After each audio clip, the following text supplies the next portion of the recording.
What's going on, Fire Nation? It's your boy Rico, along with my little big cousin G-Baby and our boy Raul, the Zookeeper. And we are the Friendly Fire Podcast, the hottest podcast on either side of the Mississippi. Episode 68, baby. 68.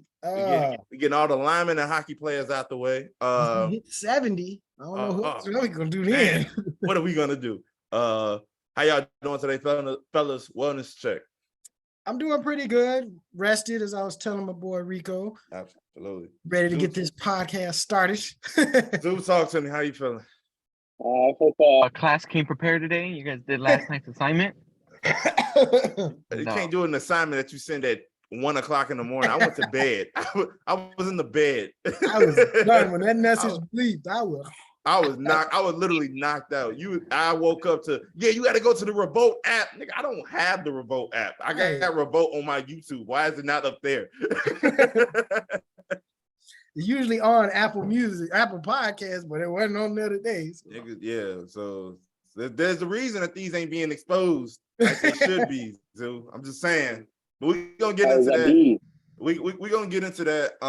Before we let the defense bring his case to the table, we're gonna get to some more lighthearted topics today. We're gonna start off with the NBA. The season starts on question day. My bad. Look at that. My bad. Slandering me already. It started. Go ahead. So mine, it came actually from, once again, TikTok. TikTok is probably the greatest social media app of all time. I will not lie. But basically, I'm gonna ask you guys this quick thing. Do you guys know what this means? When women do it, it usually means like hello or something, right? When anyone do it. Is that the sex thing? I don't know. Yeah, I'm going crazy right now. Ain't no way. So this means yes. Okay.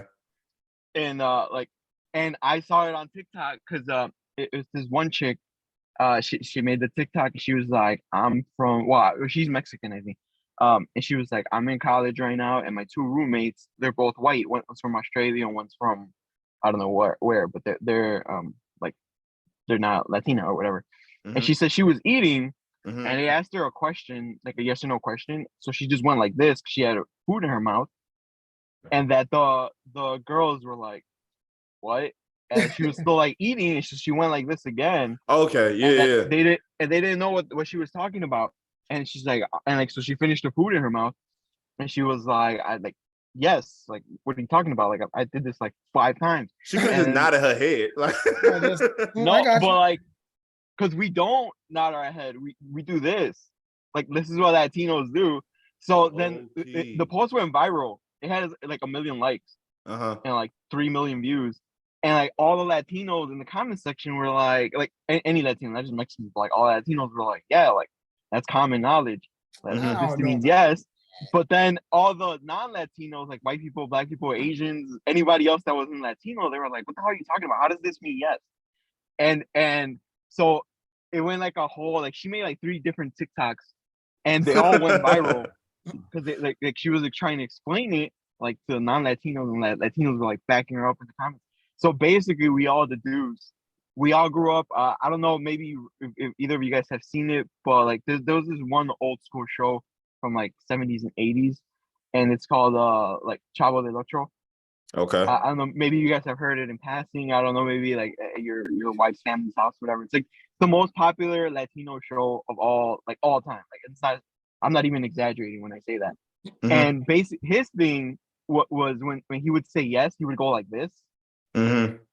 And so since it's like the most popular Latino show of all time, like my grandparents watched it and stuff, and like, even my great grandparents probably watched it as well. So we all just learned it from that. So across the Latino community, it's just basic knowledge that going like this or going like this I've never means seen yes. It. I think I've seen that to anybody, and like they know it means yes. But this is the first time we all realize that we're not the center of the universe, and that not everybody knows that meant that. And so this one chick made that TikTok and went super viral. That's why I was telling, I meant to send to you guys, send someone else, and she was like, oh yeah, like that means yes. Like even the person I sent it to, and she even told me, she's like, I'm gonna ask my like non-Latino friends and I'm gonna get back to you. And I believe she told me the same thing, that they didn't know what the hell she was talking about. I'm pretty sure I've seen my wife do that, but a lot of times it was also compounded with her nodding her head. So it was kind of like I just saw her head now, but when you did that, it looked familiar. I just wasn't 100% sure, like if it was a different context from when she does it. But okay, that does make sense. I've seen her, or I've definitely seen my mother-in-law do that, but it was always like usually compounded with her nodding her head type. So I never like separated the two. So that okay. Usually I just mouthful. I be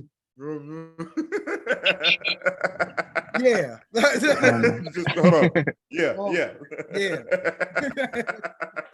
That's great. I never thought about that. I never paid no attention. I'm gonna look out for it now. Absolutely, because now I'm gonna catch her every single time I'm talking to her. Hey, I got a question. Don't wait till somebody got a mouthful of something. I got a question. Now you have no choice but to prove you're Latino. Wow. Show your heritage. That's new DNA ancestry. Show your heritage. Oh man, that's great. I never even thought about that. It's one of those like little things that you like you said, if you don't grow up with it, you don't pay attention to it. And so like you also expect everybody to kind of, because that's what your inner circle is all done, is that makes sense. That's pretty cool actually. Because just growing up, like just black, you've always given some, like if you're eating and you ask somebody a question, you always pause for that little 20 seconds, like hurry your chew up, but I'm gonna give you that chew break, but hurry up and answer my question. So I've never really I've seen that maybe with like a hello, like when somebody's holding something and they'll be like eating and they'll be like, oh, hey, and they'll be like, woo, like something like that. But it'll be like a burger in the hand or something. Like, okay. That's interesting. That's very interesting. Cultures is crazy, man. It's crazy how stuff like that works. From a TV show, it's so like media, so influential. No, for real. Like niggas got secret handshakes and stuff after watching Fresh Prince of Bel-Air and stuff like that. Oh, that shit had the lead by storm. Yes, bro. Yes, like that's crazy. It's crazy. Like everybody signaling after threes and stuff. Like folks wasn't doing that until like 06, 07. Like there was no celebration for hitting the three. You just hit the three and ran back down the court. There wasn't too many threes being hit anyway. Maybe that's what it is. That's cool. In a row, everyone was doing the shrug. Oh yeah, I hit 2 layups. Like, bro. Exactly. So I can't explain it. You can't explain how you made 2 layups in the NBA. That's what you're trying to tell me. Well, speaking of NBA season is right around the corner. It starts on Tuesday. The Warriors, who we talked about, they're seeing everybody's okay. They just fine. Draymond, like, look, bro, we got a championship on the horizon. We can't have nobody missing days. We're gonna have to just deal with it internally. But look it up, Jordan Poole. Take this 140 in. Take that 140 and go ahead and sit down. So, with that being said, I wanted to ask y'all who you guys' early predictions for the awards are. First, we can start with who do y'all think gonna get the NBA championship? Besides the Bulls, everybody think the Bulls gonna win it. But besides the Bulls, who do y'all have as y'all potential NBA champions? Y'all think the Warriors gonna run it back? You got a dark horse? Who do y'all got? The Warriors running it back. You think the Warriors running it back? They better. They paid Jordan Poole. We better average 30. Yeah, for real.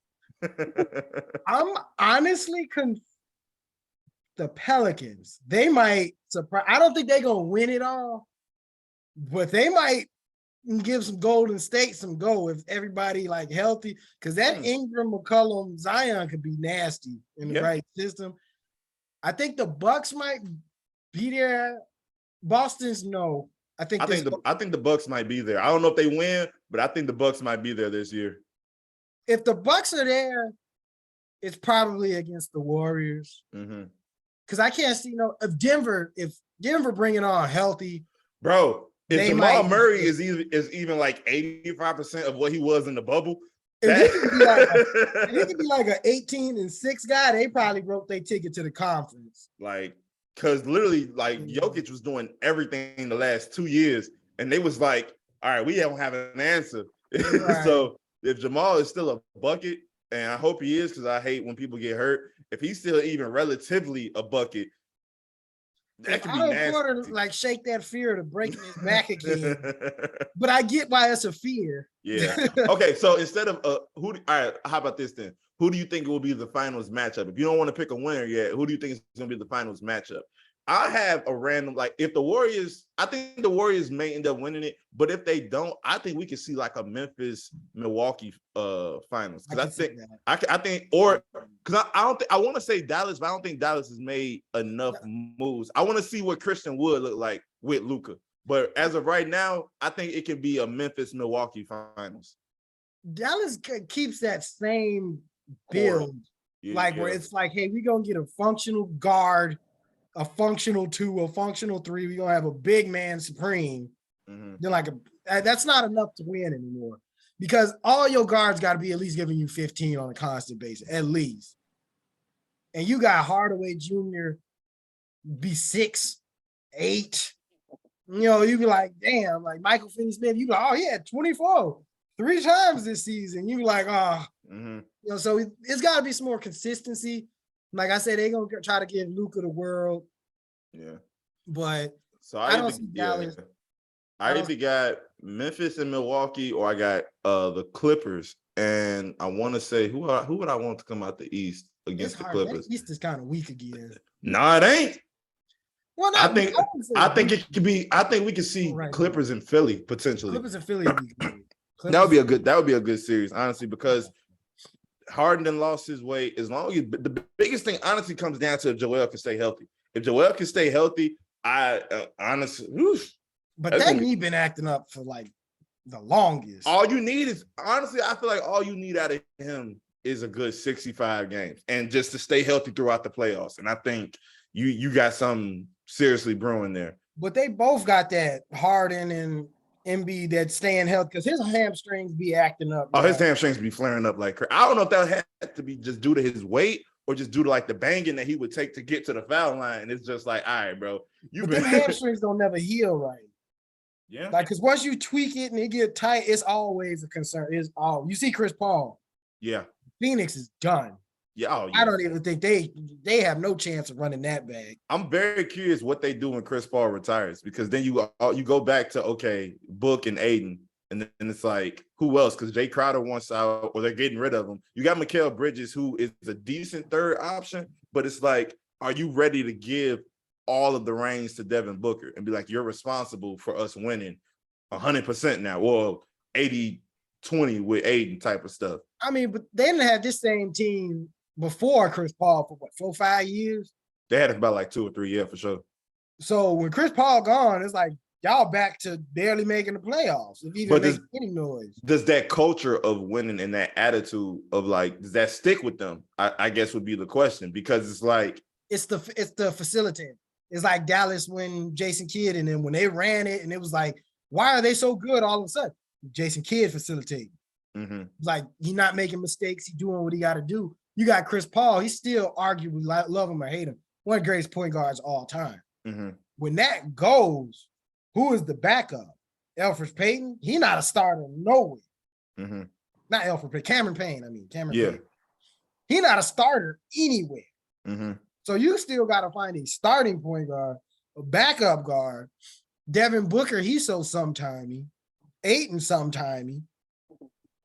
Jay Crowder, undersized 4, 5. We got trade for Vooch. We want Ayton? I mean, I don't know. I ain't gonna hope, because it's like, if Ayton was to come to Chicago, and y'all know me, I'm actually a fan of Vooch, but if Ayton was to come to Chicago, I feel like his role would be about the same, because I think the whole thing was that he wanted a bigger role potentially. So it's like, you're not getting a bigger role in Chicago. You're still the third option. Like, I mean, yeah, like you haven't proven like no breakout roles. Like, bro, you'd be like 12-3. Like, I done seen guys that had games with Chris Paul that had triple doubles, and you putting up single digit rebounds. It's like, what are you really showing us here? You about what, 4 years in, 5 years in? Yeah, he came in with Luka, so about 4 or 5. And so he want that big contract money, but you not playing like contract like money. Trey and Luka proved that they was big contract money. Right. Like, who is you? You haven't been top 10 rebound, top 10 blocks. I mean you have, but yeah, but it's like Yeah, that you got a point. You got a point. I'm very interested. Who do y'all got for MVP this year? They gonna try their hardest to give it to Zion if he any kind of healthy. I think they're gonna try their hardest to get it to Luka. And what bothers me is that as much of a Luka fan as I am, they've been trying to force feed the narratives that like he is up next. He is now. I ain't gonna lie about that. But like they've been trying to force feed him being top 5 since his 3rd year in. And it's like, bro, and to Luka's credit, he ain't never been on some like, yeah, it's me. But it's like, y'all can't keep trying to force feed the man this award. If he's not the best player, he's not the best player. It's like, it's okay. Like, he's just going to be, he's one of the greatest in the league. Like, he going to get now. there, but he's not there. Like, he's probably MVP conversation now. Yeah. But they was trying to give it to him 3rd year out. It's like, all right, bro. Better than Bron? Like, let's breathe. Zoo, who you think might pull out MVP? MVP. I could see Giannis getting it again if they make it. Either that or I was gonna say if Memphis does really well, maybe Ja. True. Ja won't get it. 21. Ja is, I want to say 22, 23, 22 or 23. One of the two. To be honest, Because they're trying to paint him as the new Derrick Rose, so they might just be like, "Hey, Derrick Rose, let me take the youngest MVP. Let's just do it, Ja, real quick." Ja got to do more on the defensive side to be considered. You think so? Because you can't just win that and just be like I mean, Ja ain't no slouch, but right now his athleticism carries him a lot. So he's allowed to gamble and make mistakes type of deal. Right, because it's like, okay, you gambling and you gonna chase down anybody, jump 700 feet in the air to block your shot. But then it's like, you got to see, he has to become a little bit more of a point guard for me. Okay. To consider, because like right now you're an over glorified shooting guard. And we seen Memphis last year when he was hurt. They did a lot better when you wasn't on the court than when you was on there. So you're getting a lot of that Patrick Ewing syndrome too. Like, hey man, we had a nice little 10-12 game win streak till you got back. And it's like when it's a lot, that ball gets distributed a little bit more and you not jumping out the gym trying to get 40 every night. You know, people getting more shots, better opportunities, you know. So you still have to, he's got to become more of the team ball player. I don't think one of MVP is out of his future, but I'm not sure about this year. I mean, he did only assist to he's averaged 7 for his career. So it's kind of coming, especially because he's surrounded by shooters. I think last year it was because everybody had to step up. It's like, bro, like we're gonna keep this going. Because they also had Kyle Anderson at the time, who was a great distributor, even though he moves like 3 miles a minute, 3 miles an hour. Super slow mo. But I'm curious what they look like. For my MVP, I ain't gonna hold you. I would not be surprised if they try to three-peat Jokic. He got to go. He has to win because the the NBA, and it's weird to say this because these guys are good, but they've been trying to kind of super force feed all the foreign players with a lot of these awards and a lot of this stuff, which is fine because they are up there talent wise. Giannis, Joel, Luka, Jokic, all that type of stuff. I'm cool with that, so I wouldn't be surprised now the narrative. Okay, it's him and it's Jamal Murray. They should be first in the West, and we're gonna see this, that, and the third. And it's like, okay, like, I wouldn't be mad at that, but I also would like to see Giannis get it again. I ain't gonna hold you. They would both have to make the finals. It doesn't matter. No, I'm saying Jokic would have its finals a bust. They said that last year. Like he wouldn't even get an MVP vote if he don't. It's a regular season award. But no, they was like, unless he averages 40 and 25, they was like, he is not getting that MVP again. They was like, he is not. Giannis, I think oh, go ahead. No, I'm done. Go ahead. Most improved is Kostas Antetokounmpo. Good man. At this point, man, they doing everything to bring Big Bro down the street. Man, just hop on the E-way. We right down the street. You don't want to play with them. Most improved. Who would I have for most improved? I think depending on what his numbers are, I think Jordan Poole can get it. Because I honestly feel like he should have had it last year, but he was top 3 in voting, which I found kind of interesting. Because a lot of people were saying they didn't even know if he was gonna like make it in the league his first 2 years. So I don't know. Right? You said what? Is he starting this year? I think he'll be 6 man. So if he don't get most improved, I think he's in the running for 6 man, honestly. But I think he should be eligible for both personally. Because I mean, if you average 18 and whatever off the bench and your team is winning, they're gonna hold it against him that he's with the Warriors. But it's like he didn't sign there as a free agent. He was drafted, and he's still putting up these numbers. So it's like it's not his fault. But I think they're gonna hold the fact that he is with the Warriors, even though they're not quote unquote a super team like they was with KD. They still gonna hold it against them, I think. Yeah, I can see that. Maybe if who else? I don't know who else would take big enough strides to be considered like a. Maybe Io, because he's gonna be starting at point guard this year. If he does if he can average like 15, he want 12 to 15, like 6 and 6 or something. Yeah, he might get it to fill that big role of absolutely. He might get it. And don't let him get 1.5 steals a game. Oh man, that's playing your numbers right there. That's you, 88, Mike. Oh man, that should be a lot of fun. It should be. With the defensive player of the year, do y'all have any guess? If Anthony Davis stays healthy in preseason form, he might win them all. He might just clean the board. Finals MVP, all of that. Mm-hmm. But Jokic, Embiid's always going to be up there. Yeah. I think it's gonna go to like a guard. I think it's gonna go to like a guard wing this year. You said who? Ben Simmons. I could see it. Maybe. Yeah. Maybe. He can't wait to go to Philly. Play Philly. So he can not shoot. I ain't gonna hold you. Y'all know me when it comes to people claiming mental health and all that type of stuff, but he needs to have at least 25 against Philly, or else it's like, bro, like you got to be aggressive. Like I don't care how many. You need to have at least 25 buckets, 25 points. If you hurt, you got to play. Darn enough. Yeah, you kind of got to deal with it. You kind of got to deal with it, unless you get like obliterated the game before. Like if your knee is just hanging by a thread, like okay, you playing that game. You got to. You need to check in at least once. You got to deal. You got to deal with the book. Yeah, on God. You got to lie. The coach got to lie. Because then I don't want to hear it no more. Yeah. I can't wait to get to Philly. And you tired. My back hurt. Nah, you leaving that back in Philly then. You playing. You playing. You are active, my friend. You will be active. I low-key got Billy Donovan for coach of the year. Because I think he should have been, if the Bulls, I think would have finished top 4 in the East last year, I think it would have been his award, but obviously injuries and they kind of fell off. I think because he's starting off with people that are hurt and a lot of people not knowing how everything's going to work out, I'm confident in Billy pulling it off.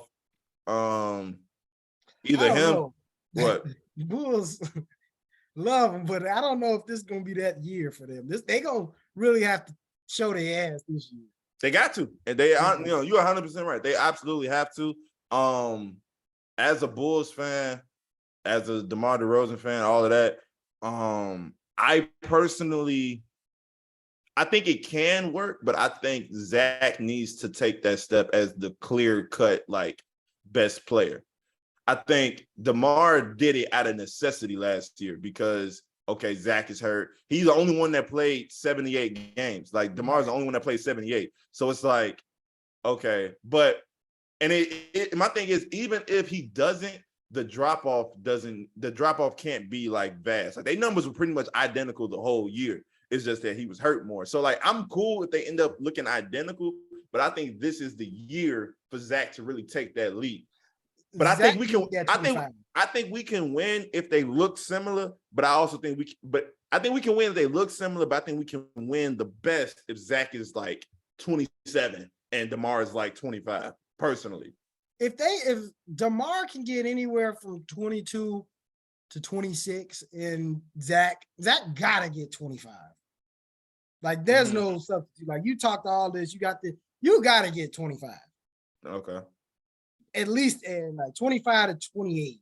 Even though that's a lot, but I feel like the only excuse is if like they defense is just that A1 to where they're holding teams to 85 a game. So it's kind of like, okay, y'all don't got to score a lot, but y'all locking everybody down. But like they both got to get up for those teams. They got to get up for the Bucks. They got to get up for Philly, for Milwaukee. For Memphis. For all they got to get up for them teams. They got to get up for, and they can't be slouching against who the Jazz. Like you can't. Detroit gonna get their number. Detroit played them hard. And that dude, Cade Cunningham, he's penny light.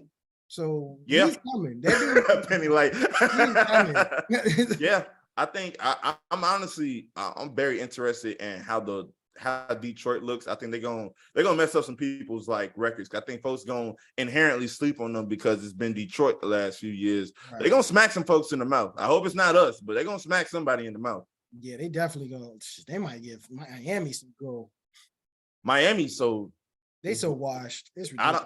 I love everybody over there too, but it's just like I don't know if they got it. It's just one of those like that Heat culture with the people y'all got may not work, and I hope it does. I love Jimmy, but I don't know, man. Like it's just one of those things where we don't know how healthy Kyle Lowry is going to be at 37 years old. And why are you counting on that? Jimmy plays 50 minutes a game, so his back gonna be on fire by the time All-Star break come around. Bam is a great player, but it's like he's not the clear-cut second option on scoring. He's a stat sheet stuffer. Like I'm gonna give you 15 points, 12 rebounds, 3 blocks, and 2 assists or something like I'm gonna go crazy, but we need. I don't know. They need like I don't know. But I don't know if they got it. I ain't gonna hold you. Who do you think may end up with Coach of the Year? If Doc still, if Philly really do something, then Doc might get it. Okay. And nothing going Boston way. Steve Kerr done winning them.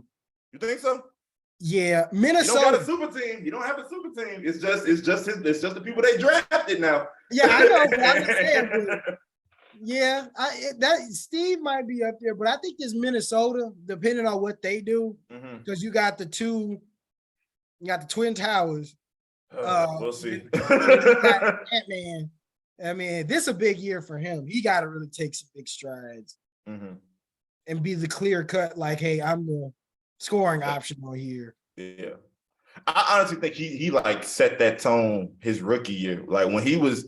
And when he was doing the interviews, like cussing and saying like we got to do better. I'm like, oh, okay, you are by far the leader of this team. Like, all right, I get it. Zoo, what you think? You've been kind of quiet. Who you think got Coach of the Year? And I don't know if you missed any other ones. Who you think gonna get like Coach of the Year? Coach of the Year. Well, obviously off the court, it's my boy Ime Udoka. But I honestly don't know for Coach of the Year. That one's kind of weird because, like, obviously it usually just goes to whoever has the number 1 seed. Not always, but I'd say 8 times. It's like out of a 10. mixture of who has the best record and then the narrative surrounding that team at the time. And then most of the time, the coaches don't win it 2 years in a row, which I always felt was bogus. It's like if my team is the best 2 years in a row, I should get it 2 years in a row just because they had a bunch of game bangers come through and rob the place and you still brought the team together to win. Like, no, there was a 14 team. That's when you gotta play that story. Be like, yeah, right on Christmas Day, his dog died and he shit out the Bucks by like 800 points. And it was like, oh man, he's a fighter. He wanted his team wanted for him. Get the patch with the dog on it. Oh, they get it to Fido. But it should be an interesting season. Like I said, I'm really interested in. I don't know who the hell came out in this rookie class. I'm not even going to sit here and lie to you. I'm just waiting on Victor went by. Who did the Bulls draft? Dalen Terry. He looks like Dalen Terry is solid. The only issue is that he's another wing. Who the hell is Buddy from Arizona State? You talking Dalen? Yeah. Yeah. He's solid though. From what the stuff I've seen, he's definitely gonna earn some minutes. I don't know who. I don't know if it's going to be on some like kind of keep DeMar resting until playoffs. I don't know, but they don't look solid. In regards to, I really don't know too many rookies this year. I will not lie. Does Patrick Williams become Scottie Pippen this year? I hope so. I honestly do hope so. I think Paolo's going to win Rookie of the Year just because he's first overall. He's the one that's in everybody's mouth, kind of. So it's like either him or old boy that went to Houston. Because a lot of people were saying that he should have been like probably a top 3 pick, but we'll see. That can be interesting, and it's gonna be tough because Houston's probably not gonna be on national TV a lot, and Orlando's probably not gonna be on national TV. So it's kind of like you'll just be hearing the stories of how good they are. See, and the numbers would be the teller. Yeah. What do y'all think about Pat this year though? Because this is truly, honestly, his second year. Because he basically lost all of last year. So it's like, are we giving him a little bit of leeway, or is it like you got to? To me, this is his last year. Otherwise, he's a bust. How is he a bust? I'm saying honestly, how? Because he's not. I think he just turned 21, and he lost all of last year because somebody threw him out the air. Like it was like it wasn't. I don't blame him.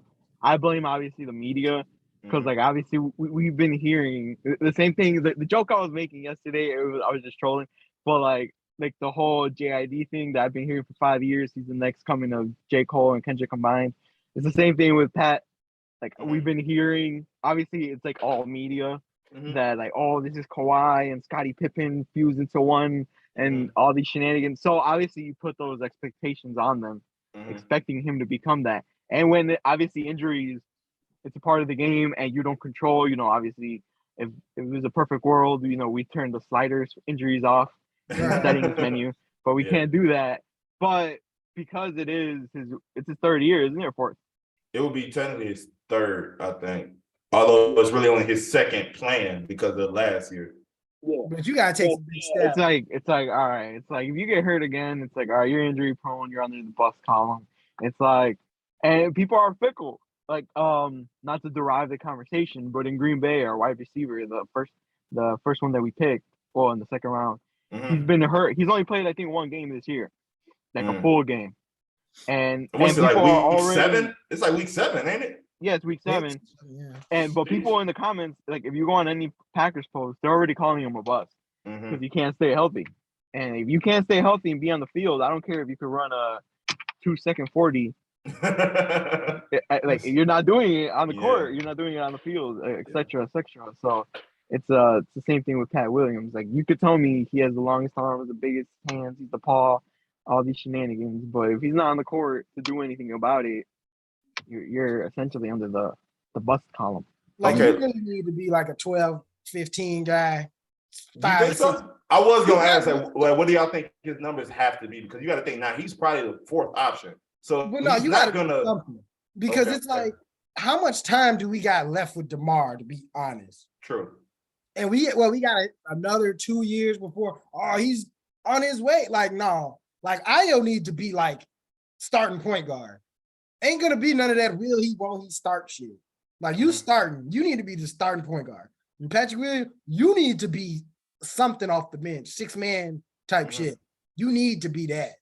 Because then it's like 2 more years. DeMar DeRozan's gonna be what, 36, 35? Like yeah. Like, are we really gonna put the future on Zach with the bad wheels and 35-year-old DeMar? And what Patrick Williams, he might like, nah, you got to really show up. Yeah. The only reason that I'm a little more hopeful is that, like Zeus said, everybody has said that he's of that Kawhi, Scottie Pippen club, and both of those guys were late bloomers. Like. Yeah, Kawhi didn't take off really until 2014. He had been in the league, I want to say 3 years, 3-4 years. And even then, he was still the 4th option. It was just like, oh, he's just the only one that's not having 3 people looking at him. So he's allowed to kind of go crazy. Which that nigga had finals MVP.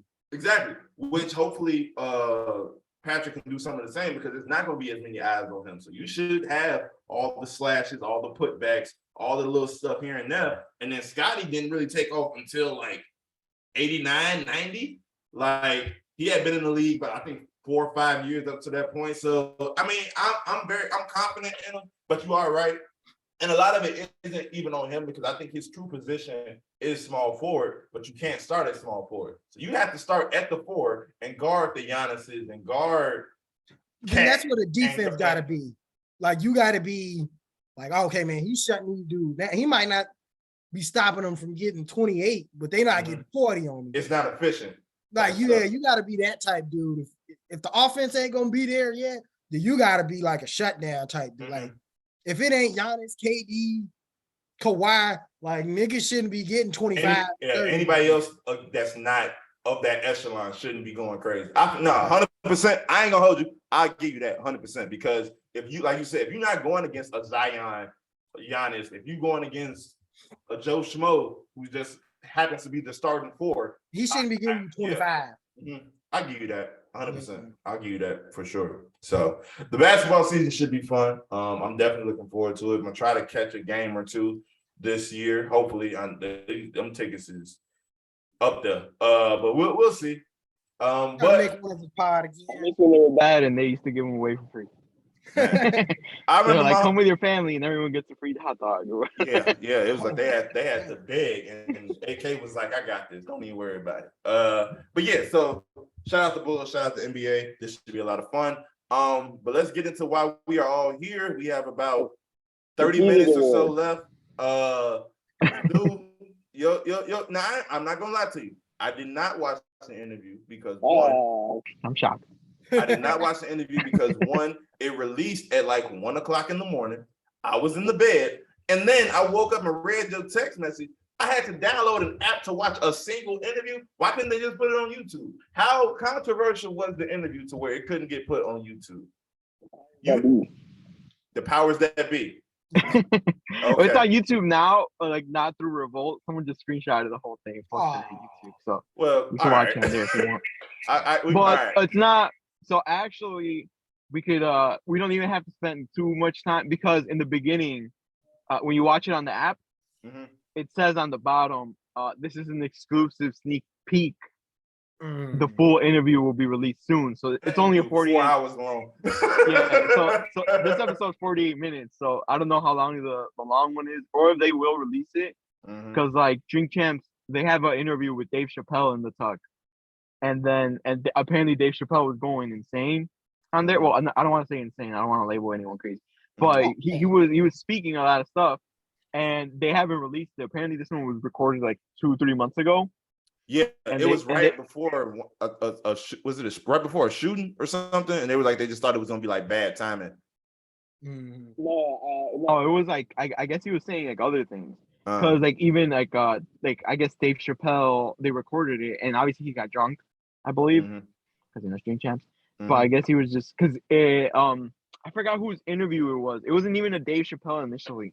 Dave Chappelle was just with the artist that Yasin Bey, I think.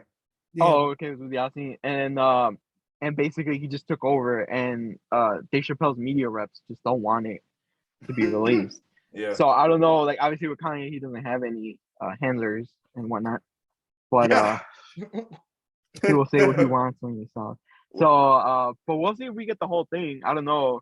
I think we will because it's not even a Diddy thing. Because at first people were speculating that it wasn't dropping on time because Diddy didn't want it, but if in the interview there's like a portion where Kanye goes off on Diddy.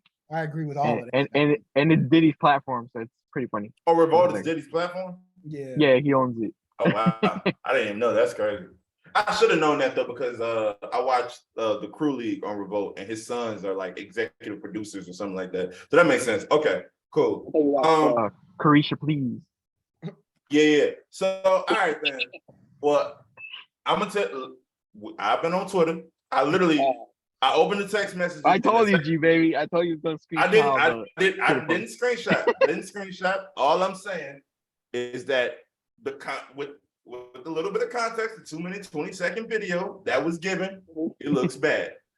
That's all I'm gonna say. Now you watched the 48-minute snippet probably 4 times. Explain what he was talking about when he said George Floyd died of fentanyl and not because of the knee on the back of his neck. If you watch the full clip, he says, if you watch the actual full clip, you don't even have to watch the 48-minute video. Okay. You can watch 10 seconds before the 20-second clip and 10 seconds after the clip. He starts it off in the documentary I watched. Okay. He says, they say, he even says they, and then he proceeds to say, that they found fentanyl in his system, which they did. Well, I don't want to say that's how he died, but in the documentary reports. Oh God! I got 12 dashikis upstairs right now. No.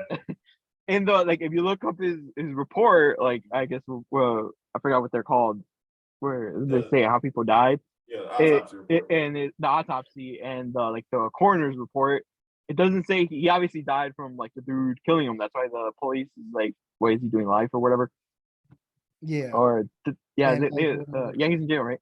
Yeah. And but he had it in his system, so he says, and that's all he says he's like, in the documentary I watched, they say he had fentanyl and that he didn't die because of the thing, and then he proceeds to talk about Virgil, because I guess one of his friends said that that it's a tall black man. I guess Virgil was a tall black man, and then he just starts talking about Virgil for like the next 30 minutes. So that's all he said. He said in the documentary I watched, that's what they said, because Nori had asked him about started to proceed to ask him about the white lives matter shenanigans and the George Floyd, because he was like, the whole Black Lives Matter thing started because of George Floyd, basically, or they got a big push because of that, like to notoriety, and then that's why he brought that part up, and then he just started talking about Virgil, and then he started talking about his other shenanigans that he has going on. But obviously, and I knew when I watched it, as I was watching it, I was like, oh, this is the clip. Because you notice it's a 48-minute interview, and that's the only clip that's gone viral on Twitter. Like that little clip. And it's not a full clip. It's not like, oh, they gave me at least 3 minutes of it. It's like literally 20 seconds. Okay. I mean, I still have to watch it. You're still going a little wild. Yeah, and because it's one of those things. I know y'all was making fun of LeBron and his platform for not dropping the video, and I ain't gonna hold you. I understand why. It's like, bro, hate it or love it. Like, one thing that Kanye was right about is how much power that the Jewish community does have with the media and with people's money. So I'm not about to lose out on money because they're saying that obviously we don't have any clips, so maybe some will leak out or whatever. But Maverick Carter, because LeBron wasn't even there, Maverick Carter was like, some of the views he was saying can be viewed as anti-Semitic. I got too much money wrapped up in this, probably making money with Jewish people in the production. I ain't gonna hold you. No, bro, so, y'all can say what you want, but shoot, look, my money is my money. I ain't gonna lie to you.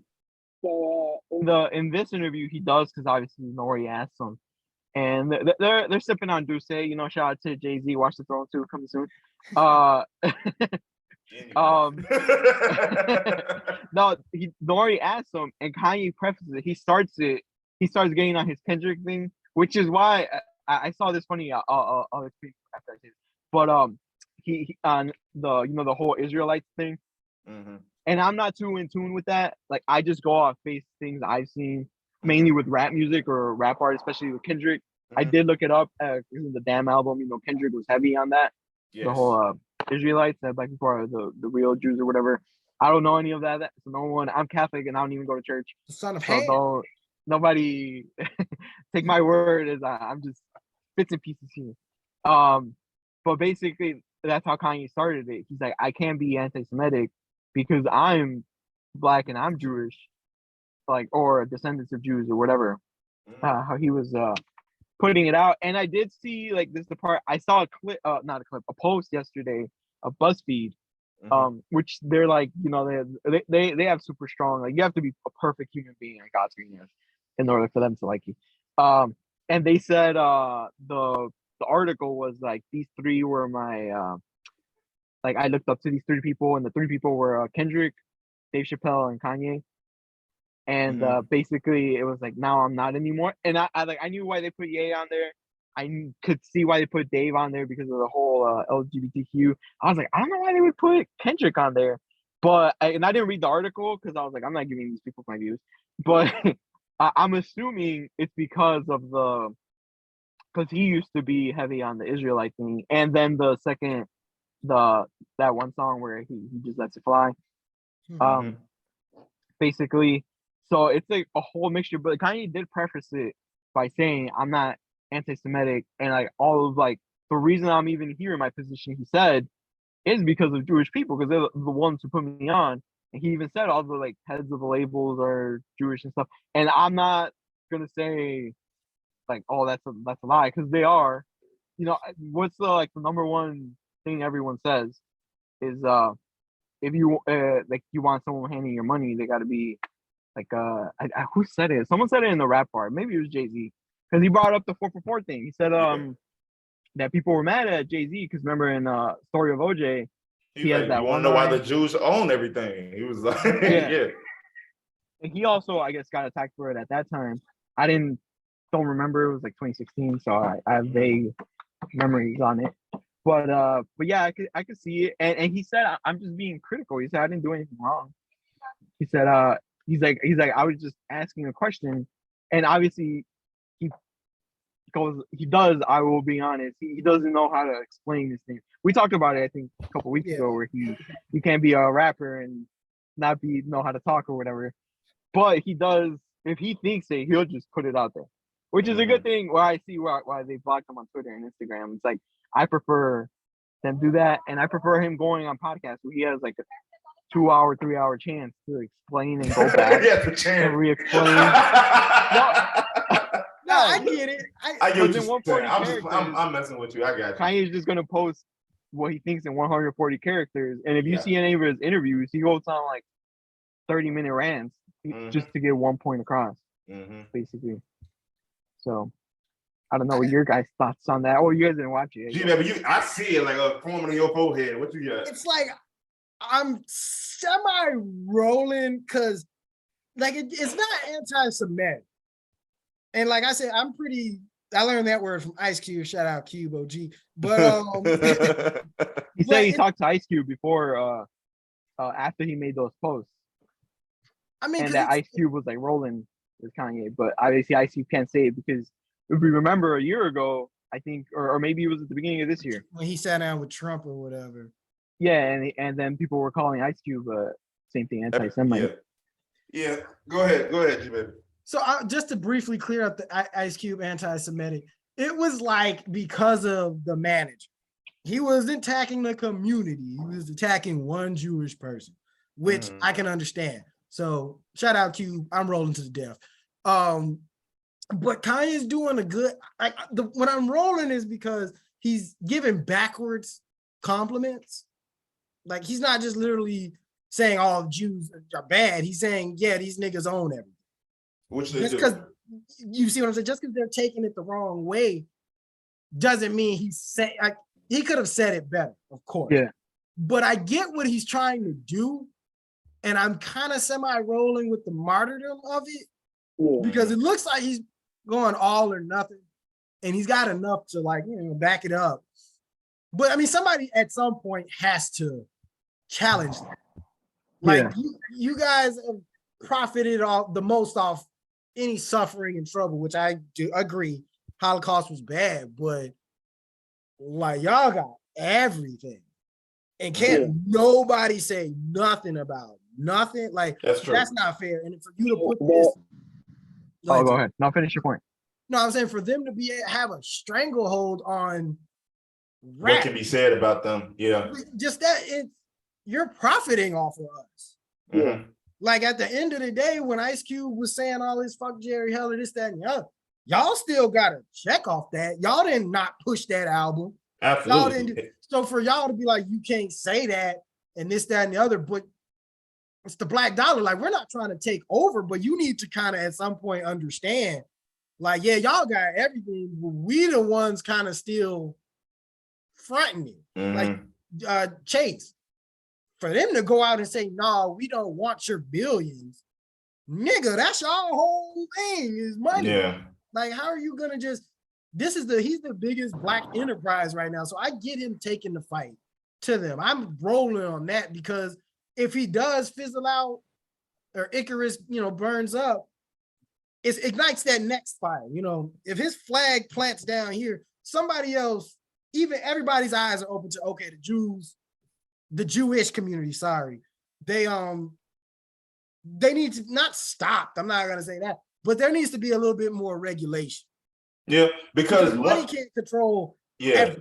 Everything. And honestly, and one thing I did see is that people, black and I think I think even Andrew Schultz said it. I think he's Jewish. He was like, when is the last time a white person has truly gotten like canceled or separated from their bank or whatever for making fun of a black people or saying the N-word? Sarah Silverman gets on Twitter talking about, oh, how can Kanye go out speaking anti-Semitism? Like, we literally have clips of you saying hard R for comedic purposes, and watching that. When it comes to, that's the one thing you said what? I think he was in blackface as well. Yes. And so the one thing I always found interesting with a lot of white female comedians is that a lot of them feel like, for whatever reason, they can't be funny unless they're either talking about sex or they're being racist. And it's like, there's got to be more avenues for comedy for y'all. Like, and then they do it until they can get to the point where, all right, now I'm on TV, now I'm doing commercials, so I can just throw that. Like, no, bro, the internet, don't forget. Like, you literally had to post this to get to where you're up to where you are. And I will say the fact that always seems to just get kind of like pushed under the rug or just accepted as, well, it is what it is. That is a little irritating, because as much as African Americans have suffered over and are still suffering the remnants of slavery, like, I just found out the itis started as a slur. Yeah, nigga. Like, everything comes back to slavery and racism. It's the weirdest thing. And we talk about that. Chicken thing. We talk about that forever. It's like, there's no reason all of this should come back to slavery, but it does, whatever. So we still dealing with that. And like you said, y'all plight, as terrible as it was for a certain amount of time. And then it's like, y'all was just giving everything in terms of reparations. Years more, and so I'll feel a little sympathy. So it's just like, that's, I don't know, it's definitely crazy. Okay.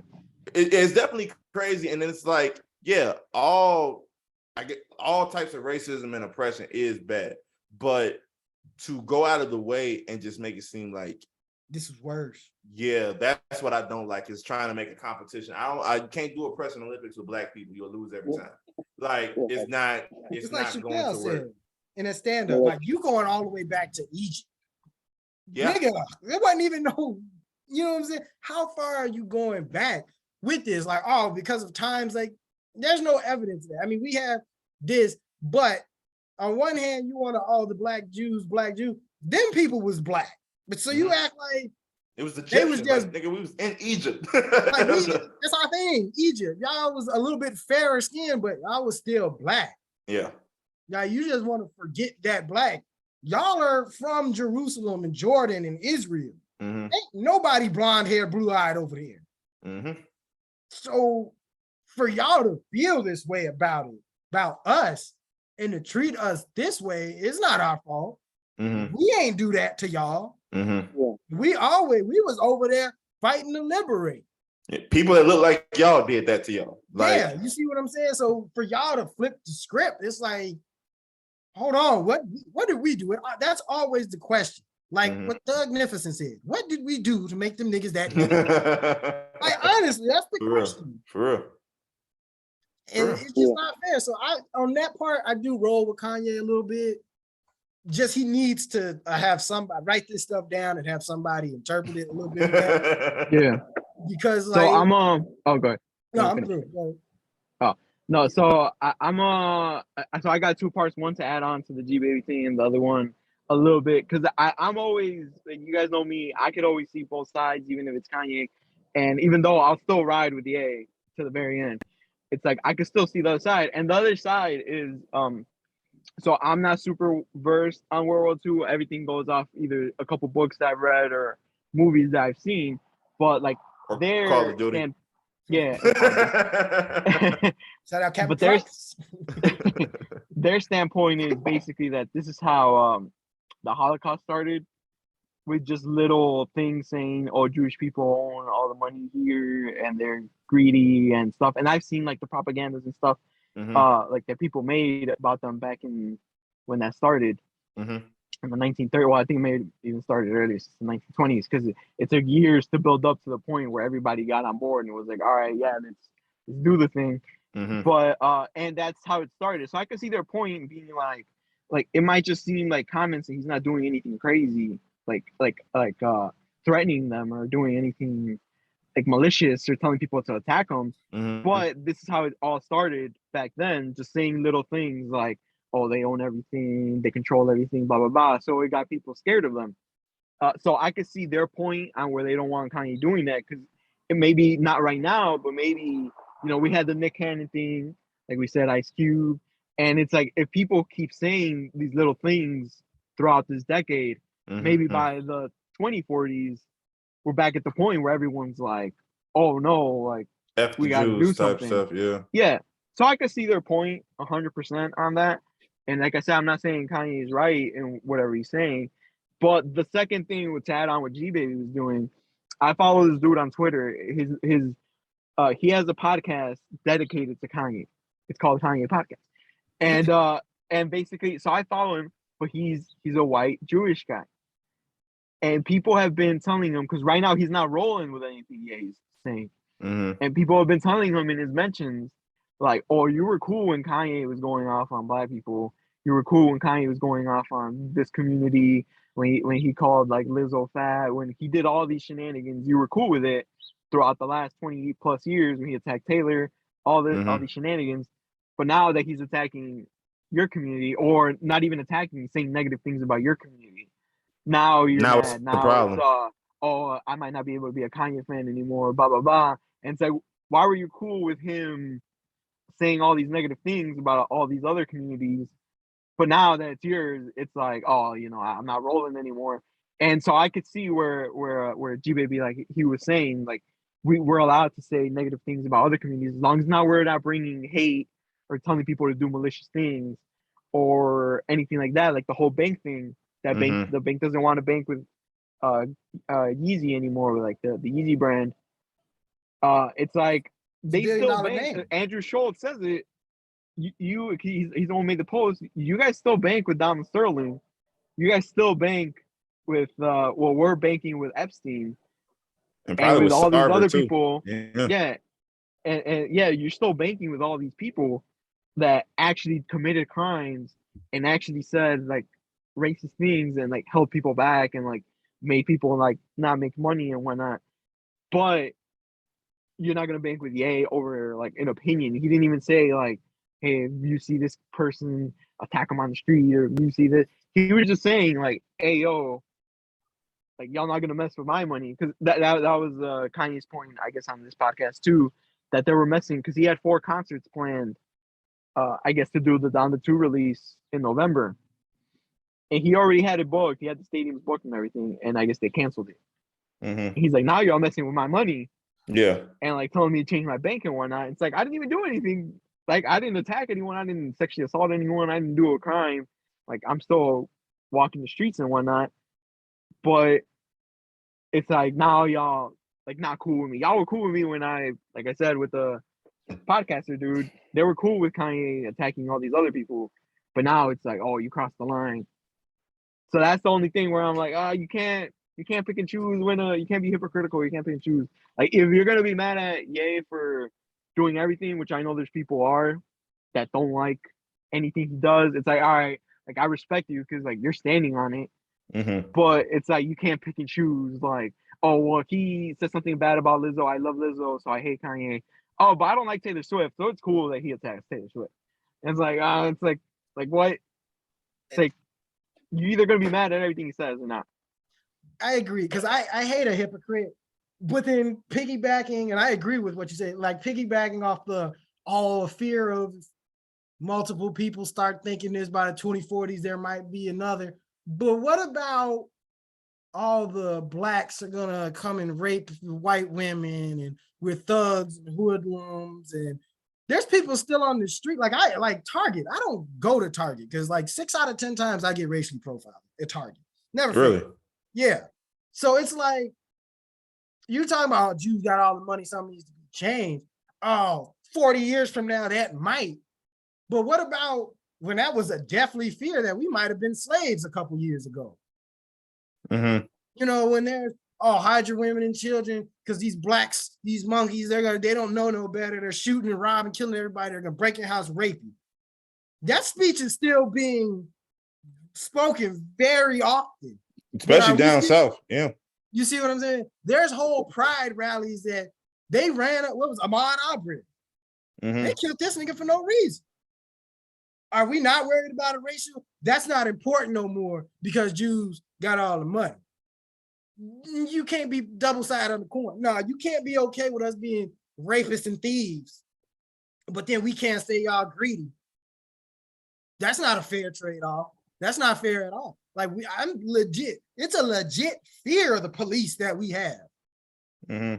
Every stop could be the last one. Yeah. But we can't say y'all got too much money.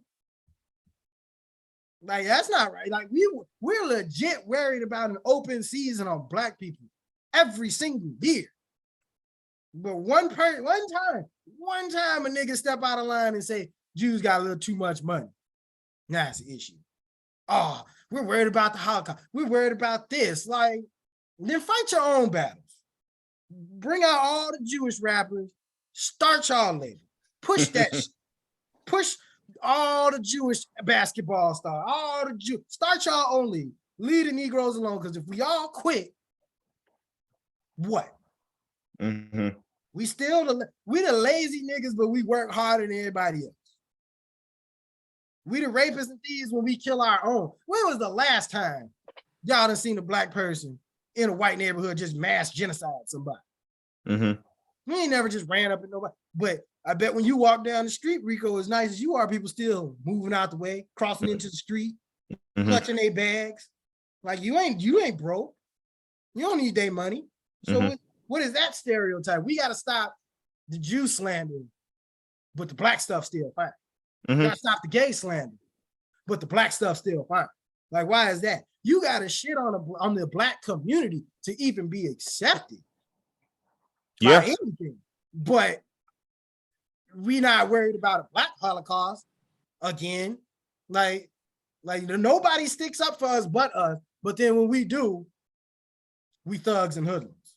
And by that same token, it's one of those things where you see a lot of Black stars start to, I mean, Herschel Walker's been doing it forever, but you see them start, oh, well, yeah, we shouldn't be doing this, or we shouldn't be doing, I'm tired of my community doing the whole thing with Candace Owens. That's really why niggas is mad at Ye. Like, bro, the biggest thing, and then you got people, literally the same niggas that was talking about how the stuff she's saying can be hateful, it can be disrespectful, or it's detrimental. Now all of a sudden that Ye standing next to her, oh, Candace Owens not that bad.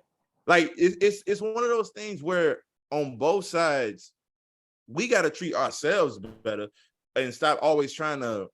I'm not saying Ye is doing this because he made his money, he's made his partnerships, but like we get a lot of celebrities that be so quick to just like accept everything that white people say and do towards us for whatever reason, for some type of welcome. I mean, the clip with Chris Rock letting Louis C.K. and Ricky Gervais say nigger goes viral like every other month or so, just because like, okay, so this is the person y'all be defending when it comes to all of that. So yeah, you're right. It always seems like our plight, our whatever is always put to the back burner. And like my pops is always big on, stop letting your past, stop letting our past as Black people always be an excuse. And I give him that to a certain extent, but at the same time, it's like, bro, literally every single thing recently is rooted in some type of racism. I 100% agree with that, and I don't mean to cut you off, but it's like, yeah, we do have to get past that. Yeah. And like a past can't determine our future, but we'll get past it as soon as y'all acknowledge why this is why we're in this situation. Like y'all are just saying, slave, get over it, right? But y'all didn't give us no reparations or nothing to help us get over. Y'all left us stuck. Y'all blew up Tulsa. Like every single time we tried to get over it, it was an issue. It was a problem. Like I'm surprised. Thank God it happened. But Ice Cube, the Big Three, still being able to stand. That's the first Black-owned sports league. You see what I'm saying? And so it's like all of that type of stuff is crazy. Because like we're not asking for a lot at this point.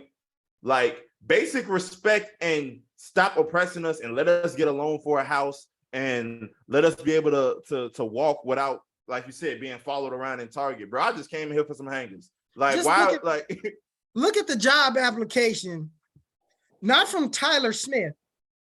Look at them, Tyler Smith and Jamalcolm Murray. Look at them the exact same.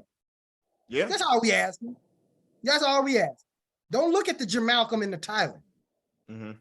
Look at the qualification. My skin is not my sin. You know what I'm saying?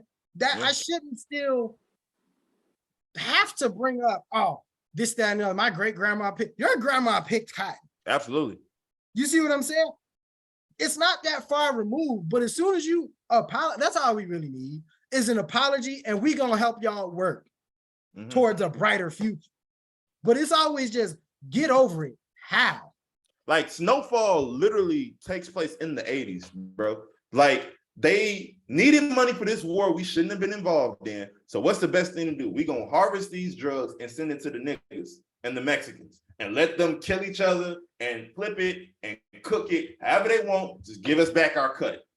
That's all we doing. That's it. Snowfall is literally the live example, the reenacted example of how all of this got started. And we still got people's uncles, fathers, mothers, kids suffering because of this. Crack babies were a real thing.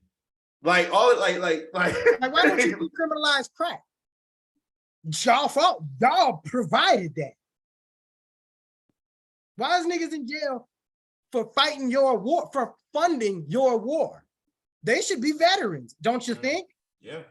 And the FBI came out and admitted it. Like that's what's so crazy is that like this isn't just something, this isn't a conspiracy theory. Like there is evidence behind this. Like there was even it was a show called The Boys. It's like a superhero show. But they were talking about the war again, and they were saying, and she even said it, she was like, it was an unspoken rule that the drugs would be filtered through the Black and brown community.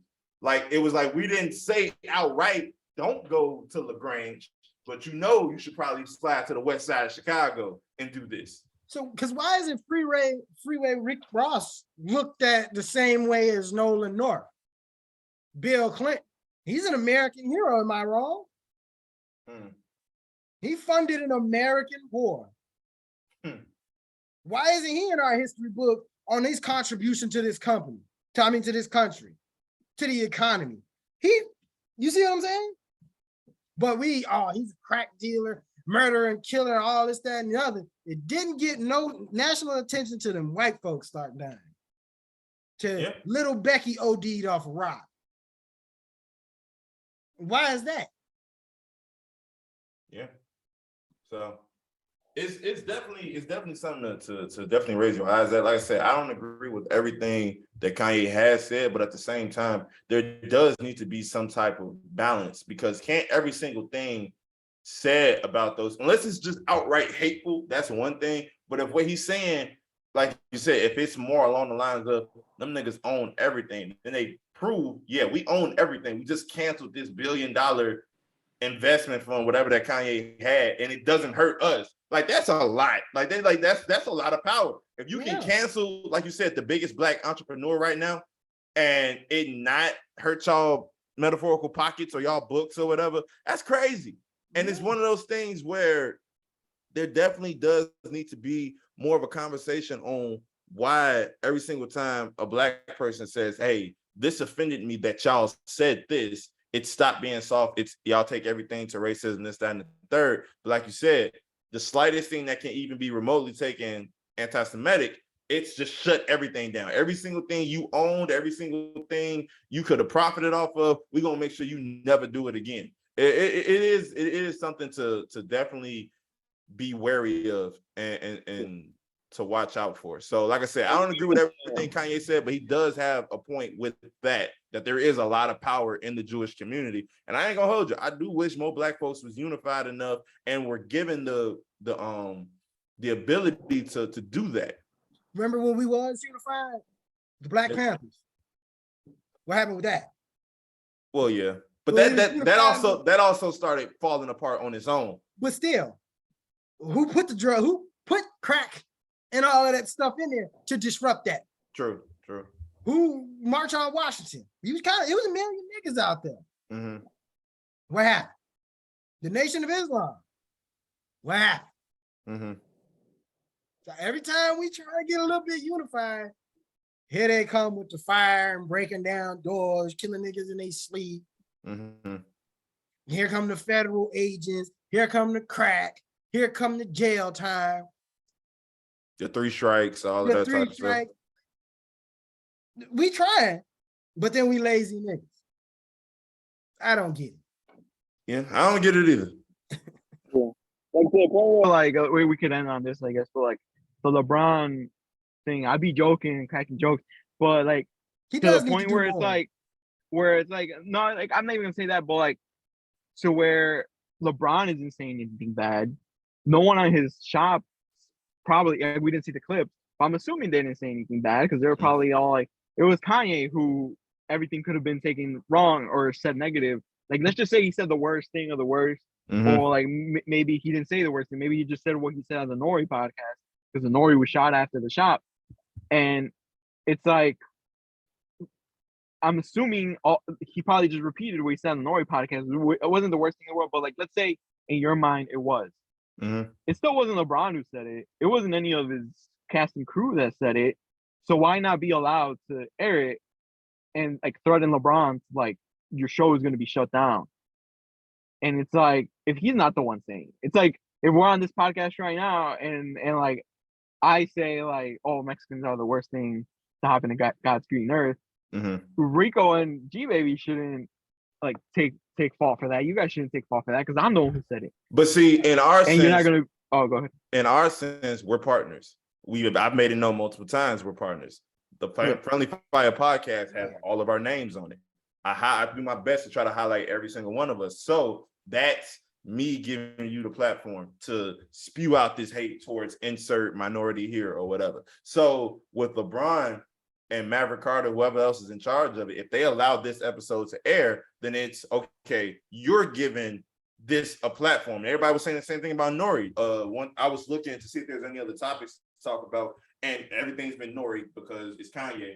And they're saying Nori needs to stop, or Nori needs to learn how to properly give interviews because all he's doing is allowing hate speech to be spewed. He has a responsibility because he has one of the biggest podcasts now. He has a responsibility to not give hate speech a platform. Now, it's very possible Nori doesn't recognize that it's hate speech, or it can be perceived. I say it can be perceived as hate speech.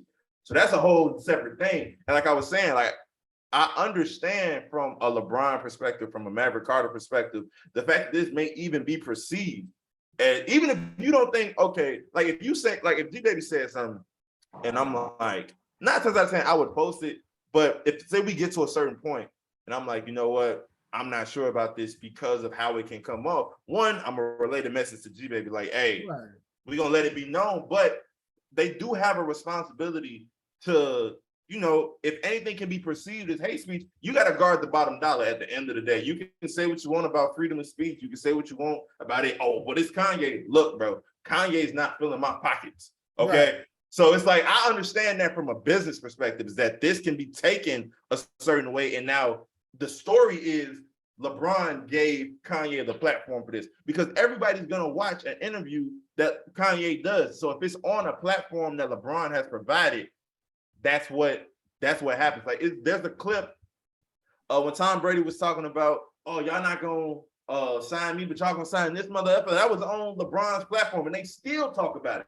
So imagine if Kanye say something off the wall, and they're gonna still be talking about it, and LeBron's got to answer for that the whole year and all that. It's one of those things. Like, look, bro, I don't get paid for potential hate speech, so why even put myself in that position? So I understand him not putting that up there, but I have heard you guys say that y'all think he does need to, I don't know what does more to y'all look like, but y'all have said that y'all think he needs to do more in general. But like, I said I mainly be trolling because I know you're a big LeBron fan. But like I can't say he could do more. He does have a school. Like I was joking on that. He does have a school. He does do scholarships. He does make sure everyone goes into college that goes to his high school. And like I feel like as a Latino, I can't say like, hey, LeBron needs to do more for the black. Like, who am I to say that? I could say like, hey, when's Becky, Jennifer Lopez, she plays something, what's she doing for the Mexican community? I could probably say something like that. Even though she's Puerto Rican, but she got big famous off of playing a Mexican woman. So I could probably be like, hey, J-Lo, like there I could say. With LeBron, I really can't say anything because like who am I to tell what he has to do for the Black community? I don't know about G-Baby, that's different. I may just be trolling. But and I didn't mean to just single out LeBron. I meant like all those people with the position of power. Like LeBron's a billionaire. You got all these people, and he does amazing things for the Black community. He's good in my book. But it needs to be more people like in a position of Nori that's like, yeah, I'm gonna let this man say what he gotta say. Even if it's wrong or right, I'm gonna let him hang himself instead of letting everybody else do it. I'm gonna give him this platform and give him all the rope he needs to kill himself with. Because as a mixed man, as a Black man, if I get canceled or if this Kanye owe me that, and I'm not coming with this, I'm like, I put my livelihood on the line for you to have a voice. And that's when the Black unity comes where, oh, Nori, don't worry about it. If they take you off of this, bam, I got you. I'm a fun drink champ. And that's when it's like, we have a Black platform where we can say whatever we want because this Kanye money that he earned. So Nori can go on here and bash whoever he wants. And Kanye can go and say whatever he wants because we're not messing with your money. Because y'all don't want to mess with my money. So now I'm providing. I'm going to provide this stable network. And that's what I mean with like LeBron. And it's not just him, but you need to give these Black voices because Kanye is a Black voice. This nigga was a presidential candidate. He actually ran. He is an important person in history. Probably one of the most important people in rap history. Absolutely. So us as Black people, if we have that platform, why are we telling this nigga to shut up when we can give Tom Brady all this room to just do this? And, oh, I'm better than X, Y, and Z. I'm way better than X, Y, and Z. Why can't we just let Kanye hang himself? If that's what he want to do, let him do it. But if he's right, you're going to flip it. Yeah, that's my brother gay. This, that. No, support him now. The issue is that it'll never be a true separation, and they know that. It'll always be LeBron let this anti-Semitic lunatic on his platform to do. And it's like, even like you said, even if it's, hey, because LeBron wasn't even there. So it's one of those, like, even if that wasn't the intent, even if they go the angle that you say, like, look, all the views here, we're allowing people to say whatever. Because there's even there's a YouTube channel where they have people anonymous at first, then they give them like a talking point, and then people go pick their side, and they debate it. And these are people using their real face, real names, all of that type of stuff. So even if you came at it from that angle, this is a Black man letting another Black man talk about some white people, and they're not gonna like that. And the issue is, you gave him the platform, even if it was all these views expressed by our guests are strictly their guests. Niggas don't care about that. You gave, or white people don't care about that. You gave him the platform. You did. So so many people are scared to give that platform. And that's the Black unity. Like right or wrong type of stuff. Let it right happen. or wrong, I gotta ride with him just because I'm a Black man. Like if the Civil War started right now, you gonna fight against Kanye?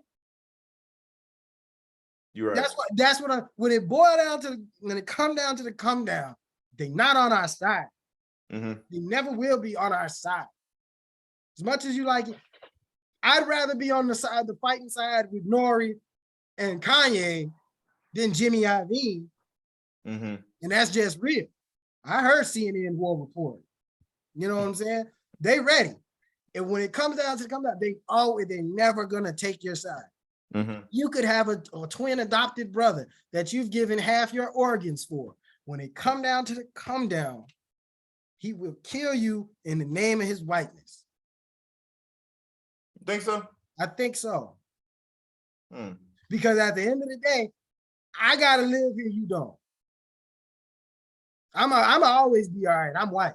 And now you can ask a room full of 100 million white people who would switch place with a Black person right now. Yeah. How many gonna say yes?